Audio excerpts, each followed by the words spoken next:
Hello and welcome to the world-famous Driving You Crazy podcast. This is the show where we talk about all things transportation. I am the traffic anchor and the transportation reporter for Denver 7 News. Jason Luber flying solo today. And in just a minute, I'm going to have a conversation with Tim Jackson. Tim is the president and the CEO of the Colorado Automobile Dealers Association. And Tim wrote an opinion piece saying that cars are literally getting us through this pandemic. There were a ton of interesting points he made in this piece, and you can read the piece if you like. There is a link to the article in the description of the podcast. You can get it right there. And we're going to talk all about it, as well as how car dealers are doing, and of course, if the annual auto show is still on for this year. And I'll hook up with Tim coming up in just a bit. But first, did you see that the mask mandate on flights is getting pretty serious? Did you hear about the Delta flight going from Detroit to Atlanta? They had to actually turn around after a couple of customers refused to wear face masks. The plane landed. Those people were escorted off the flight. There was another flight in Europe, and I can't remember the airline. I think it was KLM Airlines. And there was actually a fist fight on the airplane because people weren't wearing their masks. So it's getting pretty serious out there, folks. Telling you, the airlines are not messing around, and I think public persuasion is not messing around either. The public is really getting into the whole you better wear your mask on the airplane deal. Also from Delta, if you didn't see, they have a new policy for people who claim they cannot wear a mask due to health concerns. So if you make a false claim, or any passenger makes a false claim, and you get caught, however, I don't know how they're going to catch you, but you are, or could be, banned from all future Delta flights. So it's getting pretty serious out there if you're going to be messing around with the mask on the airplane. I also mentioned last week about a cruise from Germany that started operating again, and they were doing just fine without the COVID. Well, now there's a cruise out of Norway that has had a bunch of crew members all get the COVID. And so there you go, it's cruising. It was fun while it lasted. It's over now because that cruise line that got all the COVID, I think they're owned by, or one of the little cruise lines that's owned by Carnival. Carnival owns a bunch of cruise lines, not just Carnival cruises, but they have a bunch of subsidiary cruise lines. And so that means they're probably going to delay cruising for, well, probably until they have a vaccine or to a later date. I don't know. I don't know if we're going to see cruising until maybe even next year, which is a little sad because they were trying, they tested, and they failed. That was the problem. They tested and they failed. And speaking of Germany, I was reading something from about Germany and how their traffic levels are actually coming back to near pre-pandemic levels. Even though they're having a bit of a surge of COVID in Germany, they are getting their traffic and their transportation network back up to what it was just before the pandemic started. So some places around the United States are getting close to that level, not right at it, but here in Denver where I am, we're still below, at least in the morning and afternoon commutes, and still higher than we were in the middays. Which is still a little surprising. And there are a lot of cities like that in the United States, still with the higher than pre-COVID levels in the midday, and not as many people driving around for the morning and afternoon commutes. I think that's because so many people are still working from home. And you're going to have that. I just found out officially yesterday that we are going to be broadcasting from home for at least till the end of the year. Maybe even to early next year. So we'll see how that goes. The president of the company wanted to let everybody know, here's your plans for the rest of the year. Plan to stay home and do what you've been doing. So there it is. And I think we're going to see traffic patterns reflect that. And usually traffic patterns change when school starts up. And schools are supposed to start up here. Some areas, they've already had some schools start up, and then they've closed them because of COVID. And we'll see how that also plays out because there's going to be so many schools. Our school is going to be a hybrid system where they're supposed to have kids there just a couple days a week.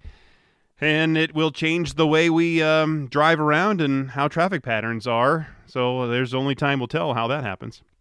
New Hampshire became the first state in the nation to open up its public highways to flying cars.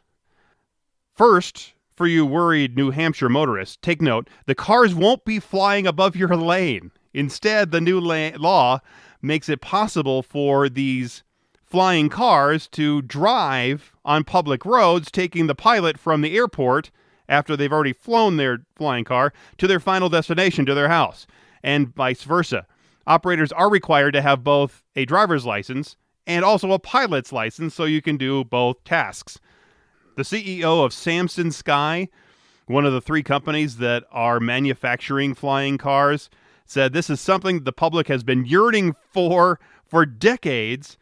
The new law in New Hampshire establishes the procedures through what roadable aircraft can be registered and then inspected, and these flying cars are actually prohibited from landing or taking off on public roads, which kind of defeats the purpose, doesn't it? Because if you're in traffic and you have a flying car, don't you want to just put the wings down and take off and fly over all that stuff, right? Obviously, that would be a little bit dangerous, so that's why they don't do it. Okay, to the mailbag. Doug from Egerton, Wisconsin writes, "What's driving you crazy?" This is what Doug says. "Well, the COVID mostly. But that huge trike video, I was wondering who sung the song that goes with video. Thought it was Moonshine Bandits. It always gets me going when I hear a song and I don't know who it is and I really like it. So if you could let me know, it would be cool. Thanks, Doug."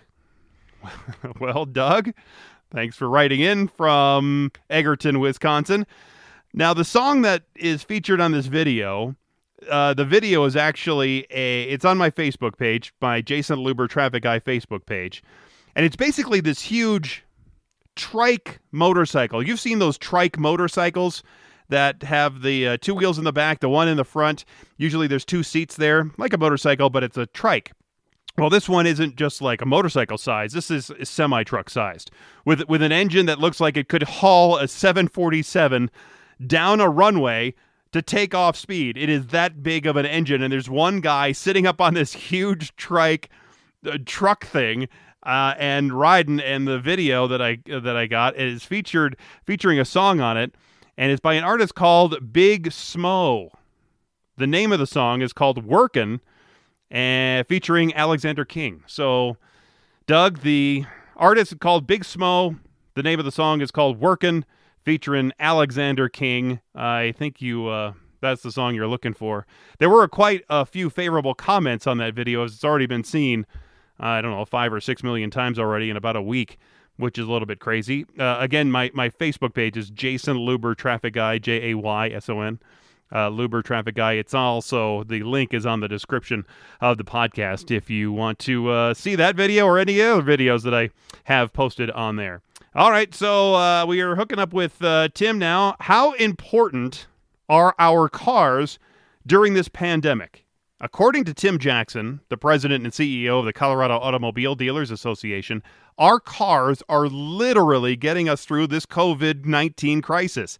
Tim wrote an opinion piece in Colorado Politics saying that our cars are more important now than ever. You can read the piece with the link that is in the description of the podcast.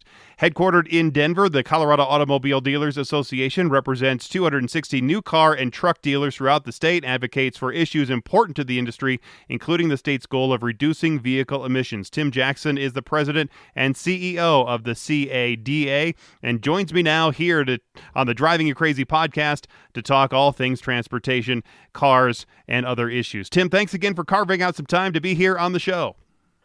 Thanks for the opportunity, Jason. And we're finding new uses for our cars that I would have never dreamed possible. Now we have drive-by weddings, drive-by graduations, birthday celebrations, healthcare worker appreciations. Here's a good one I think you'll get a chuckle out of. I just heard last week it was a drive-by parade. Instead of everybody standing on the street and the parade driving by the audience is in their cars and they drive by a static parade. I thought it was brilliant. And then, of course, we've always had drive-in theaters, and by the way, there are only 7 of those left in Colorado, but they're busier now than they've ever been. In fact, they're selling tickets in advance, and selling out. And now we even have some pop-up drive-in theaters, and some of the drive-in theaters are serving now as drive-in concerts.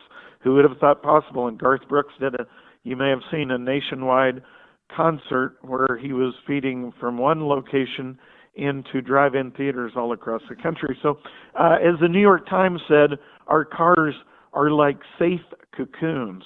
They're both inside and outside. And when I read that, I had to think about it a minute. Well, they're outside the house, but you're inside the cars, so you're really safe. So they really are inside and outside when you think about it. And now at a time when people are afraid, and rightfully so, to share a ride with Uber and Lyft or to get on a public transit system, ridership in public transit, as you may know, is way, way down. It went down as much as 95% in the MTA system in New York, and here in the RTD was down, I believe, over 70% at its depths. So those places are not safe, obviously, and people are vacating from those, and they're going into cars. So it's a great storyline. Yeah, when you mentioned all those things we're doing in our cars, we went to drive up church when that was first an option, when they had to close down the church buildings, and those parades that you're talking about. We had a parade for graduation, 5th grade graduation for my kids, where it was just a parade of cars just driving around Daniels Park, so we could all just wave to each other as we're driving by each other on the street. So at least the 5th graders had a chance to have some kind of exit parade, if you will. But the statement when you said in your piece that our cars are getting us through COVID, literally, the statement, to me, it sounded a bit counterintuitive, because even though we can do all these things in our cars, as you just mentioned, we are driving so much less than before the lockdown. Well, and that's a good point. I mean, we are you're right. Because we're not going anywhere, right?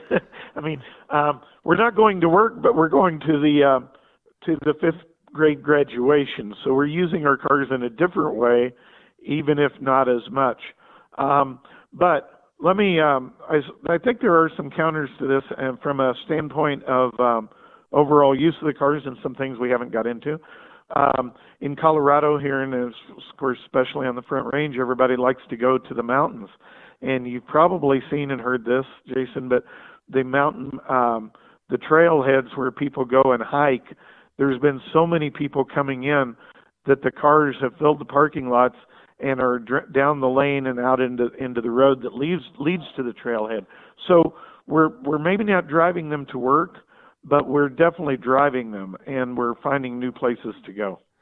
I love my car. I mean, I actually miss driving into work every day. It's I guess it's my little respite, my little personal time that I had for 25 or 30 minutes to drive between home and work and just listen to the radio and let your mind wander. And I think there's a lot of people like me who are now having to work from home. Actually, I think jumping in their car to maybe get a little bit of car time so they can enjoy that ride once again, because they're missing out on it. Yeah, and again, the COVID pandemic has changed things, and obviously, and in fact, I think you're getting a new neighbor because one of my friends is moving from Denver to Castle Pines. They figured out through the pandemic that and through the shutdowns and stay-at-home orders that they really didn't have to have an office in downtown Denver, so they're going to vacate their Denver office and move to Castle Pines. A lot of other people, I think, are moving out of cities for good reason now. But that doesn't mean they're not going to be putting more miles on their cars or putting different miles on their cars, because now they'll be working from home and they'll be running errands from there. The other thing, and this was surprising to me, all of this has been, by the way, Jason, but camper sales, RV sales are way, way up. And we also represent RV dealers besides representing new car dealers. And I had RV dealers when the state closed our showrooms. One of our RV dealers said, "I've got 26 campers to deliver on Saturday. How am I going to do that?" And that was on a Tuesday. And she said, "We'll probably actually be delivering more than 26. This was our busy season anyway, but because of COVID pandemic, we're selling more campers than ever. And I hadn't thought of it, but another RV dealer told me from up in Longmont that a doctor called and said, I need to buy an RV. I need a motorhome basically for my mother-in-law because we're going to quarantine her, but this is going to be her safe place. I can put her in an RV, and it's got a bathroom, it's got a shower, it's got a bedroom, it's got a kitchen, and if she needs to go somewhere, she can still drive it and take it somewhere. And I thought it was brilliant. That was coming from a medical doctor trying to save his mother in a safe quarantine place.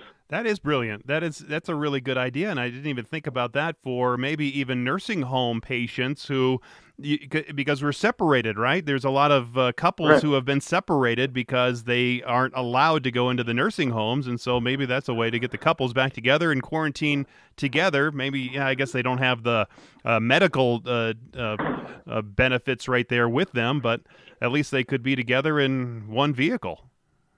Yeah, and it's really caused a rush in the RV business, both at the dealer level and the manufacturer level. They can't right now. They're not building them fast enough. Yeah, and So, I also saw that we because my wife and I, we tried to rent an RV for a road trip this summer, and we couldn't find one even to rent. So they're not even just selling like hotcakes; they're also being rented like hotcakes. We went up to Salida and saw RVs and campers everywhere. It looks like that's the way people want to at least vacation right now during the pandemic. yeah, and if you want a campsite, and just like you said there, I was checking yesterday for some weekends in September. Actually called Palisade, Colorado, out by Grand Junction, and they've got a new campground out there. And the first opening they have is the last weekend in October.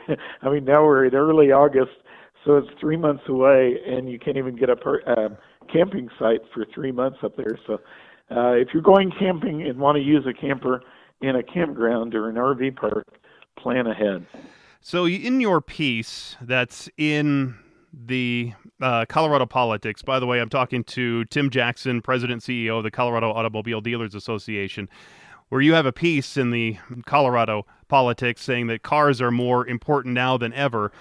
I wanted to talk a bit about how some people are wanting to use this downtime in traffic volume to change cities permanently. Researchers at KMPG conducted a study recently that concluded that traffic volumes probably aren't going to climb much higher than 90% of pre-pandemic levels, at least initially.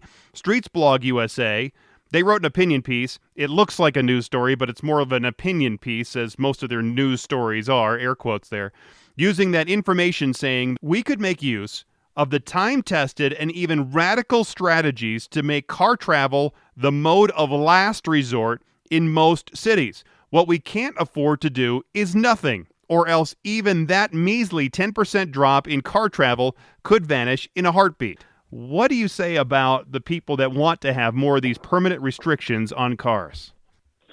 You know, those are good examples, and I am familiar with the Street Blog website that you cited, and because they are, there's one for Denver and there's one for a lot of other major cities.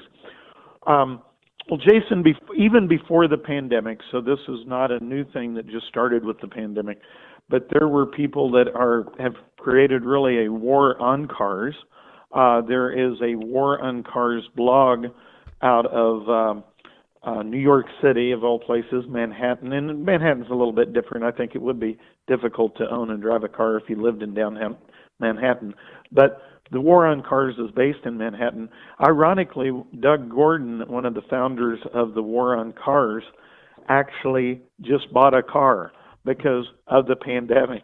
So it's really a great story. He was quoted on a national radio broadcast. He said, "Yeah, I had to break down and get a car because of the pandemic." Yeah, and by the way, let me just give you a sidebar. Sure. We've helped create a local coalition called the Freedom to Drive Coalition that is set up really to help keep car lanes and access to vehicle choice. They're operating local. We kept Colorado and Denver out of the name because it could go national. I don't know if it will, but think of it as the AAA of just keeping cars with lanes to drive in and not having the bicycles and the bus rapid transit take away all the lanes. Well, at least you're counter to the bike and the pedestrian zealots that are out there that are trying to do away with cars. At least somebody's trying to advocate for cars. Yeah, there has to be somebody on the other side of that balance, I think, balance of power. So, but here in Denver, let's bring it back home a little bit. And since you commute, and you and I are not too far apart from your station, well, outside the pandemic, you commute. Right. But let's say South Broadway in Denver. A lot of people, your listeners probably know, and I know your viewers on the station know. City of Denver has been working to make it difficult for people to drive South Broadway. Now, South Broadway, for anybody that's not aware, was a 5-lane corridor, main thoroughfare from downtown Denver to I-25, and one-way southbound with Lincoln Avenue being the northbound corridor that offset it. So let's say 5 years ago there were 5 lanes southbound. Then the city of Denver dedicated the right-hand lane for bus rapid transit, and then later converted that 24/7, 365. The only way you're going to be in that lane with a car is if you're making a right-hand turn, and then just for a short distance. And then they dedicated the left-hand lane for bicycles. And let me make a full and very clear disclosure. I'm a pretty avid cyclist. I cycle about 3,000 to 5,000 miles a year. What I'm about to say isn't against cycles or cycling or cyclists at all, because I love cycling and I would never want to give that up, just like I don't want to give up driving a car. But South Broadway is not my preferred location for commuting on a bike. And oh, by the way, nobody else is either. We actually did a traffic study that you'll be interested in, Jason, on South Broadway. We went down on the last day of before daylight savings time ended, took rush hour traffic on a Friday afternoon, figured that's going to be the busiest time through that corridor. This was after the bike lane and the bus lane had been extracted from the car lanes. And these numbers are just amazing numbers. 6,300 and some people commuted through that corridor. 89% during that 2-hour period, by the way. 89% of them, a vast majority, almost 9 out of every 10 commuters, were compressed then to the middle lanes because they were passengers in cars. We also counted the passengers in buses, and they made up, actually did a little better than I thought, but that was pre-COVID, at 11%. It was about 785 people in buses compared to 6,300 in cars. But there was a bike lane. There were 4 of us counting. We all had a second counter for the bikes because we knew there wouldn't be many, and there wasn't even reason to have a dedicated counter. So all 4 of us that were counting buses and cars counted the bikes. There were 11 commuters on cyclists in that 2-hour period. That doesn't even make up 1%. In fact, it's 0.2%, and yet we're dedicating a lane on South Broadway. And that's not even the punchline. Jason, here it gets better. Only 5 of the 11 cyclists took their lane in the bicycle lane. An equal number took their bicycle and took it down the middle of the bus lane on the right side. Right. And so, in other words, the old adage doesn't always apply, the field of dreams mentality. If you build it, they will come. Right. Well, we've built a bike lane, and they haven't come. In fact, we've built it, and they're not even using it when they're riding the corridor in their bike. And that doesn't count. And I said there were 11, so 5 in the bus lanes, 5 in the bike lanes, and there was 1 other cyclist. Well, that guy took his lane right out of the middle of the car lanes. He was, I think, on a death wish and maybe a wing and a prayer. No lights, no helmet, no safety equipment, no nothing, and taking his bike lane out of the middle of the car lanes. I guess he survived it. I didn't follow him all the way down the corridor, but it was kind of crazy. But the point is that the city of let's say the question arises: why take a bike lane out of a very busy thoroughfare that you're compressing traffic? Well, they actually want to compress traffic because they want to get people, as you said earlier, get them out of cars. And cars are the preferred way of traveling that corridor. And City of Denver's on a mission to make it harder to drive cars. And it's not just the city of Denver. It's really about any city around the country that's doing this exact same thing. And like you said, and I'm not against bikes either. I think is room for bikes and pedestrians and for single occupancy cars as well.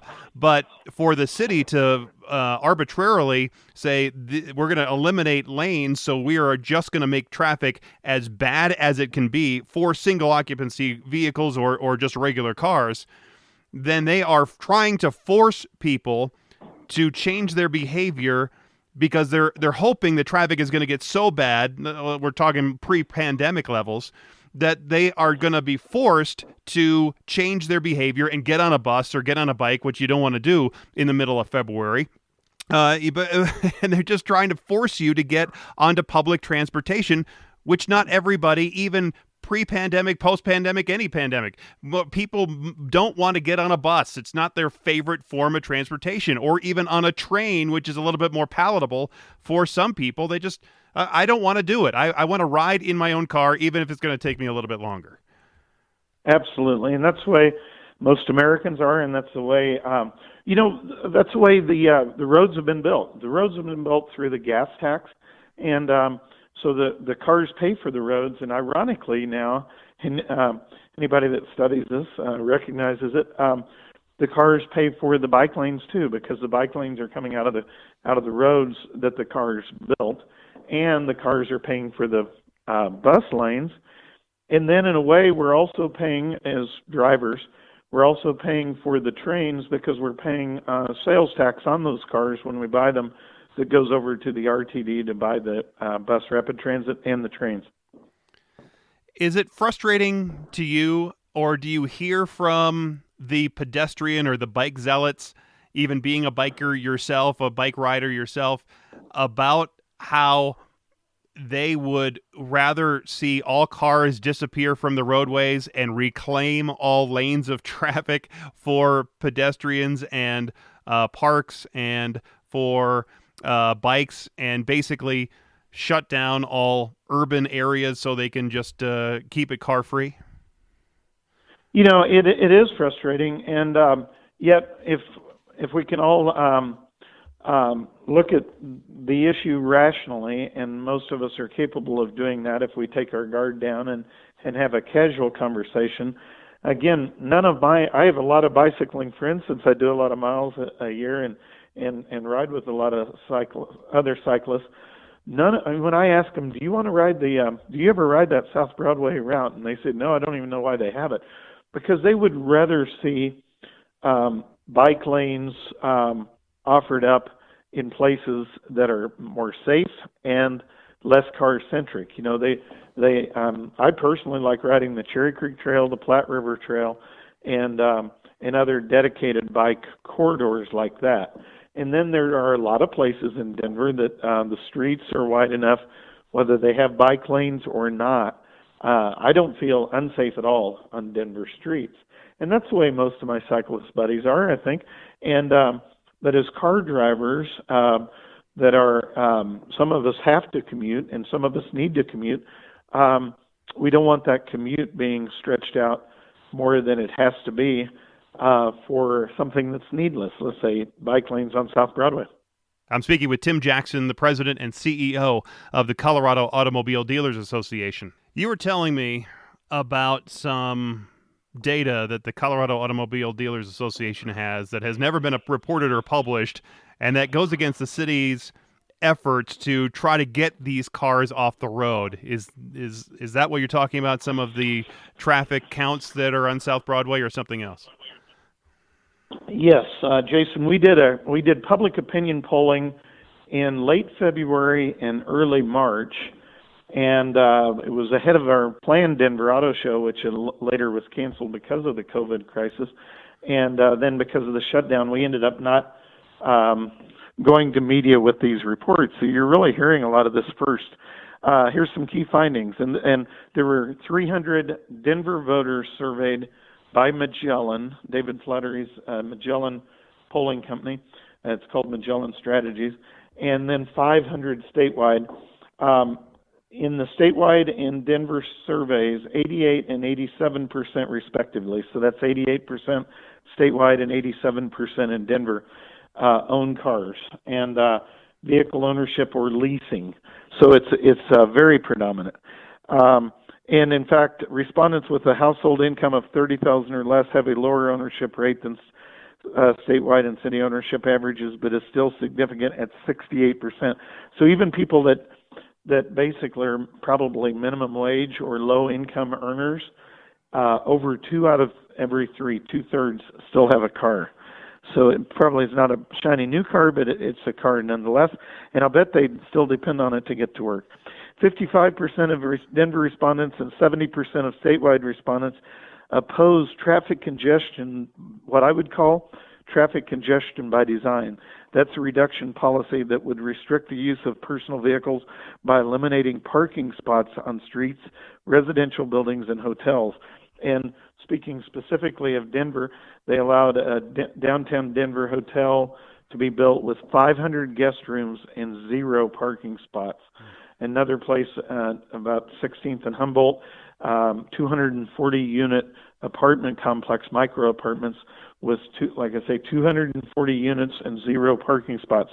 Among the statewide respondents, 65% in the past have decided not to drive a vehicle in downtown Denver because of congestion. So that tells us that the congestion by design is going to hurt downtown Denver businesses. And Denver voters are more likely to own a battery electric vehicle. We asked some EV questions, but at 14%, where it's just 6% of statewide. Voter intent, let me go on down to back on the commuters. Among statewide respondents, 54% said they commute to work on a daily basis, and 59% of Denver respondents, so more in Denver actually commute than statewide. The percentage of daily commuters is much higher among voters ages 18 to 44, 69%, and in Denver, that's 78%, basically 4 out of every 5 commute. Among the respondents that commute to work daily, driving their personal vehicle, 80% statewide and 68% in Denver, is the overwhelming choice. So it's 4/5 of the statewide commuters want to drive their car, and over 2/3 of Denver commuters want to drive their car. Let's go to the 12% statewide of daily commuters, or 20% of Denver commuters, 12 statewide and 20% Denver, rely on public transit. Now, this is where the numbers are single digit here, but I'll read through this. Riding a bicycle is the choice of only 2% statewide and 3% in Denver. So, and those numbers are not much different. I don't know if that surprises you, Jason. It surprises me. The numbers statewide, Colorado, on the 500 surveyed versus in the city of Denver are pretty much the same. And then walking to work was actually more popular among statewide at 3% versus 2%, and Denver commuters by 4% versus 3%. So more people walk to work than ride a bicycle to work, but together they're still single digits. I'm speaking with Tim Jackson, the president and CEO of the Colorado Automobile Dealers Association. I think the heart of what you're getting at there, Tim, is it seems like we're going to be creating a urban zone right in a downtown core. Let's say Denver downtown. You're going to have, let's say, 20 square blocks of basically no traffic, where you're having businesses and you're having folks and apartment buildings or condo buildings that are all catering to people who don't own a vehicle, who are just going to walk, maybe grab the bus or light rail, and only be in that urban zone and not really go outside of it because they won't have a vehicle unless they're going to take a ride share. And then you're going to have that versus a suburban zone outside of that urban core where people are free to drive around and get around like they normally do here out in the hitherlands in the suburbs, where I can drive over to Sam's or I can drive over to the grocery store and I don't have to walk with 5 or 6 or 10 bags of groceries. It almost seems like we're creating 2 different areas and 2 different cities based on transportation needs. I think you're exactly right. I hear what you're saying, and I think you're spot on at what their intent is.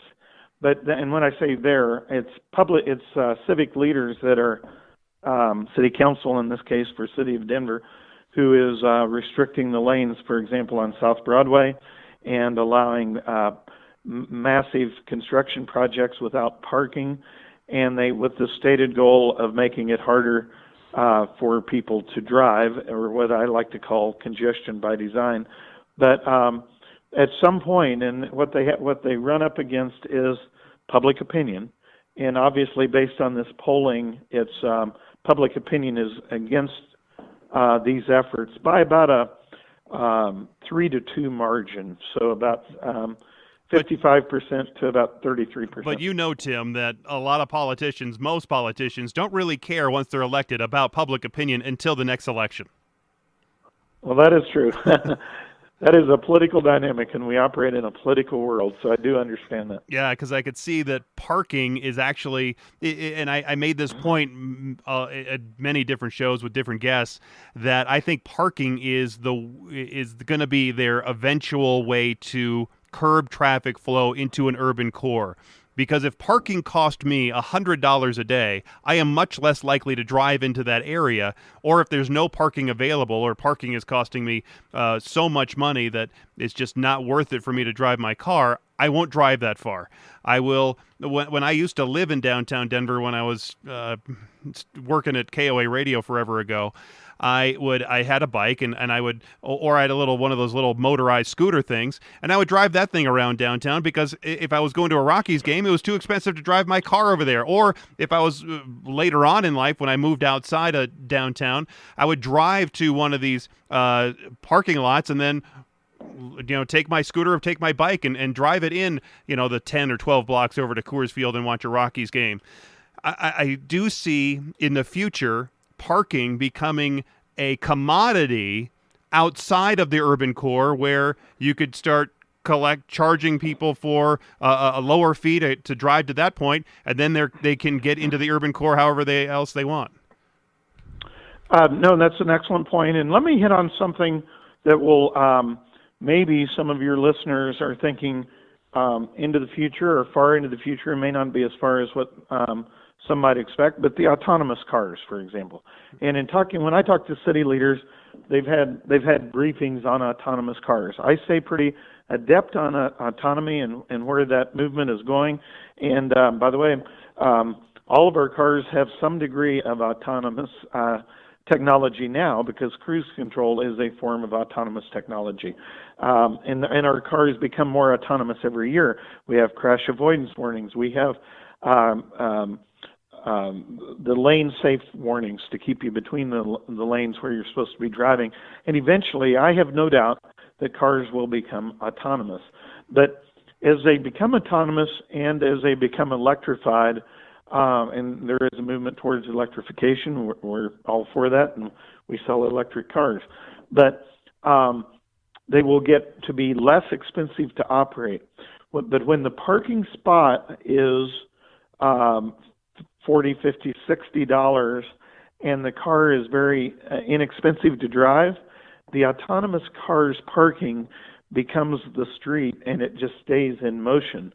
And you can imagine what, if you think of Ubers and Lyfts today, think of an Uber, an autonomous Uber, or autonomous Lyft, they will just be in a constant state of circulation, whether they have passengers in their cars or not. And so when they're running empty, the old REO song, Run Empty Only, when they're running empty, they will just be running empty and filling one of those other 3 lanes on South Broadway. And I'll also tie into something you said earlier on maybe some people not needing to go back to Denver or may work from home. My friend who is moving to Castle Pines is going to be working as a home office, and he said, hey, our parking structure in downtown Denver is only about 10% full. Well, those will ebb and flow, of course, but as that parking becomes less expensive because of people working from home, some of those will be filled with with these autonomous cars when they're in a holding pattern. So there will be some give and take to that. There was an investment company looking at property in the Denver metro area to build a massive, huge parking structure, not necessarily right in the high-rise area, but not too far away, maybe something close to Mile High Stadium or something like that. And their idea was that the autonomous cars would need a place to park, and they were just getting ready.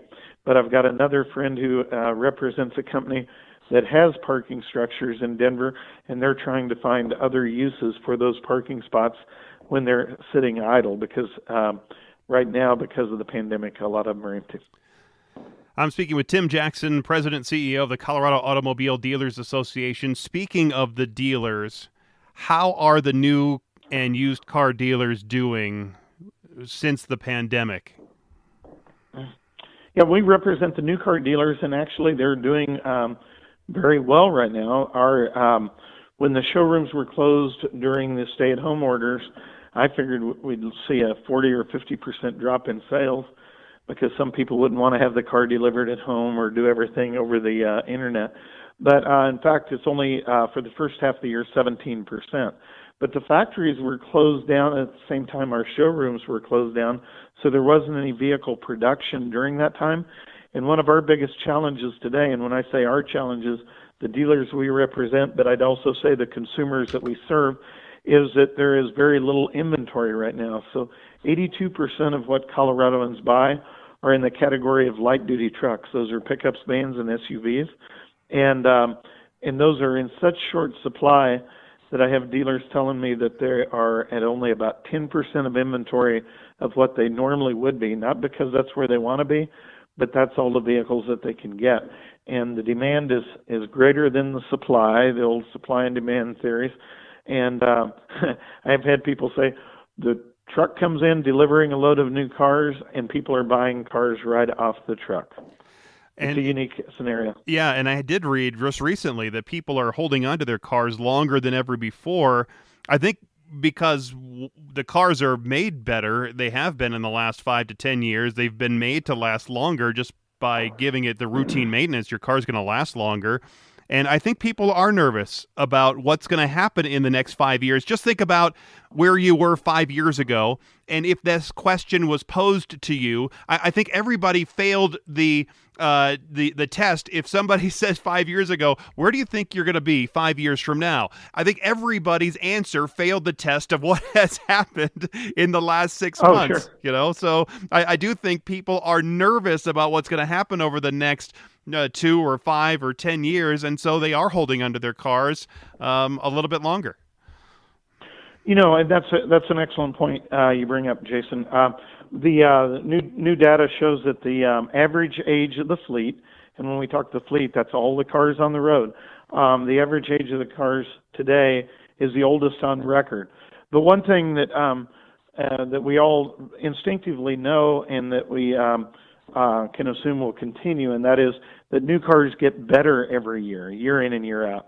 So a car that was built 30 years ago wasn't expected to be driven more than about 100,000 miles, and then it'd be time to retire it. And now new cars will drive 300,000 or 400,000 miles with very little maintenance or service, and so they last so much longer. And I'm often asked in community presentations, why do people keep their cars so long? And it's a 3-word answer: because they can.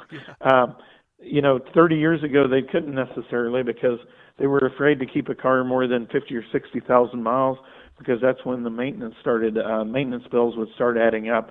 But now, 50 or 60,000 miles on any new car today is barely broke in. You were mentioning that the factories had shut down, just like every other business was shut down for a time.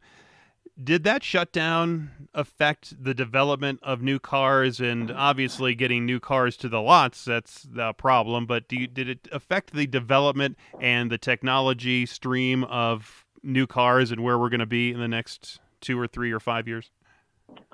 Well, it has, probably on all manufacturers that had to close down, which is virtually almost all. It has slowed or delayed their pace or their anticipated and scheduled release of a new car, or the next model, or the next technology. So, and there's a combination of reasons for that, and I'll be brief in describing them. But one is they were geared up for the X number of cars to be built with this model year and this equipment, and then when they were 6 to 8 weeks behind in the spring, now they're having to rush to get all that equipment on, say, to a 2020 model, so they can gear up for the 2021s, which are supposed to go into production about this time. So that's one thing. And then we talked about electrification. So factories that are saying, well, we're going to start putting electric cars through this assembly line at this point in time. If they were saying that in January, that point in time has probably been delayed more than the shutdown order stay, caused a delay. So yes, it will cause a lot of, let's just say, a slowing of the pace of new vehicle technology, getting that technology to the cars, and thus getting the technology to the street. And is this affecting foreign car makers more than domestic, or is it about the same? Because the United States had different shutdown requirements than did Europe and did Japan and Korea. So we're seeing different shutdown levels maybe affecting different car makers differently. Also a good and insightful question there.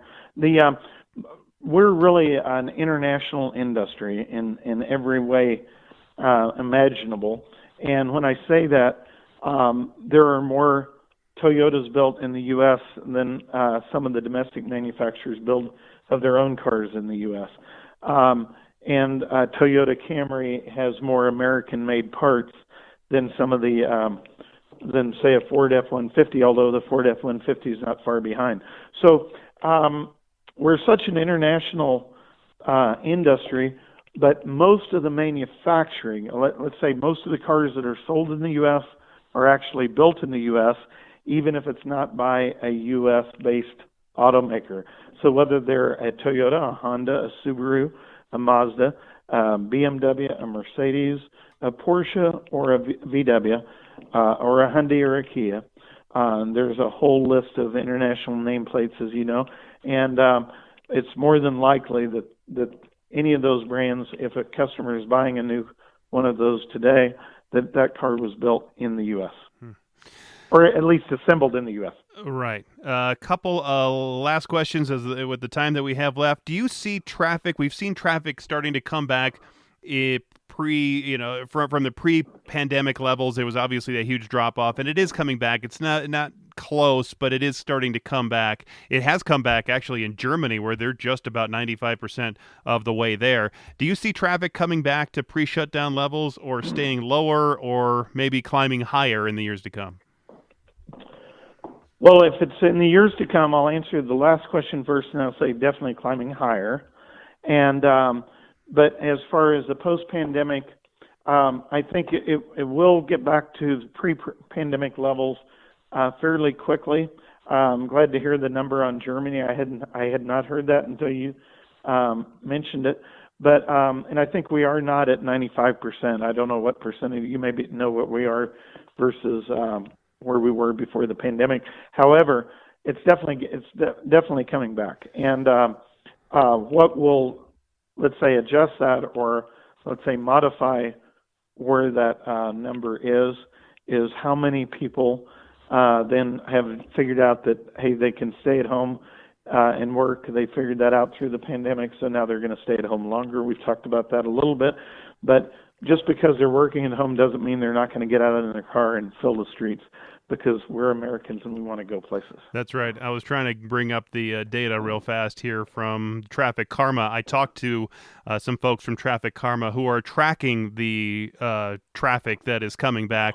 And right now we're still, as we do increase traffic in the morning and afternoons, it's still not quite to what we were pre-pandemic. But still, I'm seeing more traffic between 9 and 3 in the late morning and early afternoon than we had in the pre-pandemic. So that is an interesting change in the way we have been seeing traffic patterns flow. You mentioned early on about the auto show, and it's one of my favorite things to do is to go to the auto show. Are we going to see an auto show again, or are we going to have to do it in a socially distant and masked manner? Yes, yes, and yes. We will see them again, and it will probably, depending on where we're at there, the country and the world is at on a vaccine, probably see it in a new social distance mask protocols.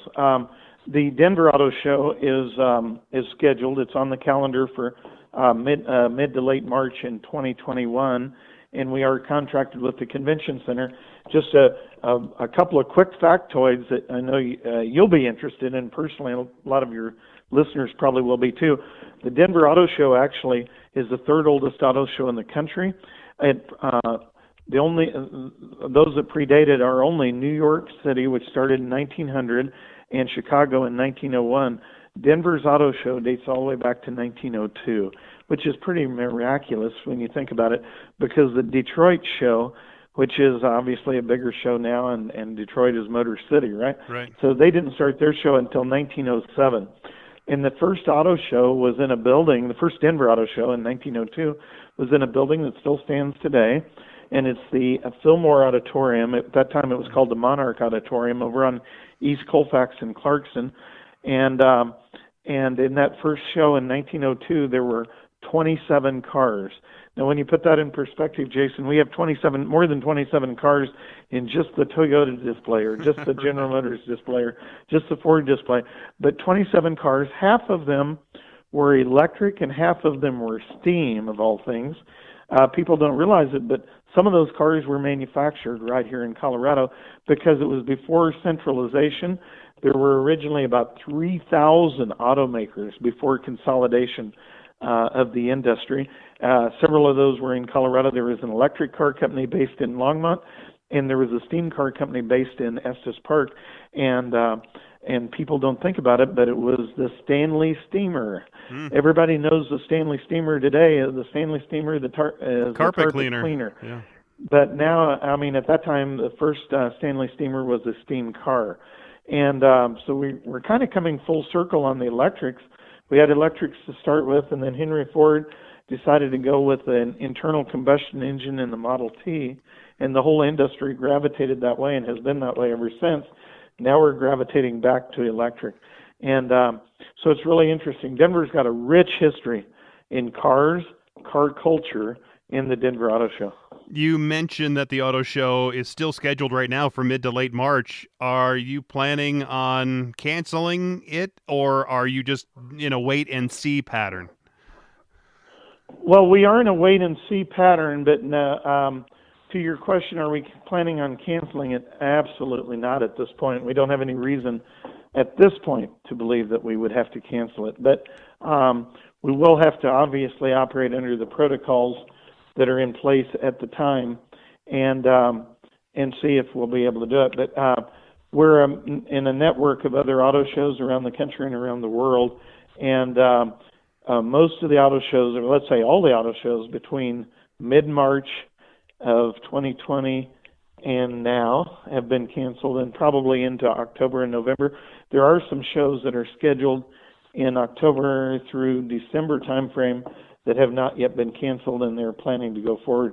But you know, I mean, we'll play it by ear, but we're hoping to run the 2021 auto show as close to normal operation as possible. Yeah, I hope that it comes down to that, where it is operating as normal as possible. I drive a Chevy Volt, and so you were mentioning electric cars. I have that hybrid of the two where it has the gasoline generator in the Volt, and actually I'm sad to see that the Volt has been retired and they're not going to make it anymore, or at least let the technology go away, because it's actually a really well-made car, best car I've ever owned.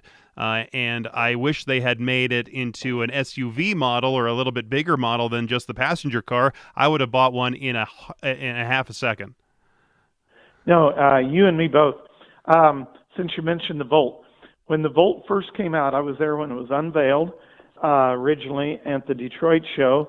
I was there when it was first in production and at the LA Auto Show, and General Motors actually drove it from Detroit to the LA Auto Show and through Denver, and I hosted them at the team that was traveling with it at a restaurant over in Cherry Creek North, and actually helped them find a charging station at a hotel on Colorado Boulevard. So they actually came to the TV station, and I got a little tour with Mike Nelson in the Volt. That was the first time I saw it as well when they were here in town doing a little tour of it, and we took a little a lap around Spear and downtown.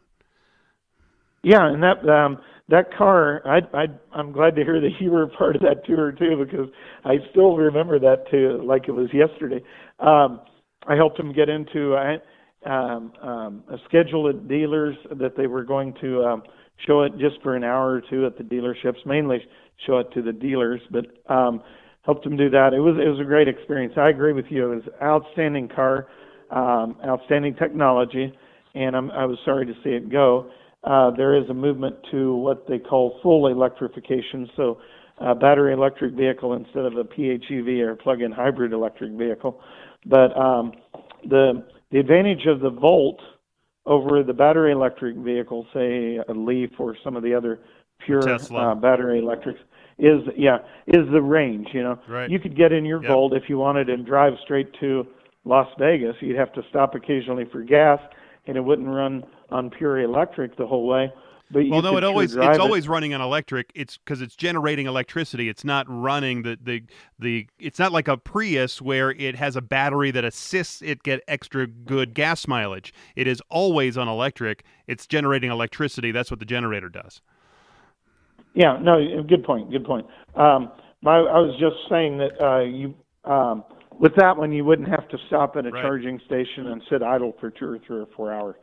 So you could just drive it straight through, and that's what was the beauty of the Volt. Yeah, exactly. I love the car. Mine's a 2014, and I'm going to drive it until it stops driving anymore, so it is my favorite car.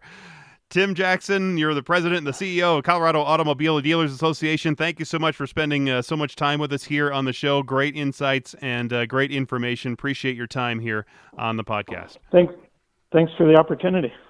Tim, thanks again for being here on the show. That great information there. And I can't wait for the auto show. It is one of my favorite things to do. And even if we have to be masked up, if we have to be socially distant, that's fine. I will go and I will enjoy myself and it will be great. I want to see it anyway. It is always one of my favorite things to do every year is head to the auto show. All right, that's it for the show this week. If you want to contact us, the email is DrivingYouCrazyPodcast@gmail.com. The phone number is 303-832-0217. If you want to pick up the phone and drop us a line, we'd love to hear from you and hear how you like the show or how you don't like the show, whatever the case may be. And remember that if you can, on your podcast app, make sure that you rate, rinse, and repeat for this show so we can get some more of those going for us too. Anyway, thanks again for listening, and until next time, I'm Jason Looper, the traffic guy. Be safe, and as always, happy motoring.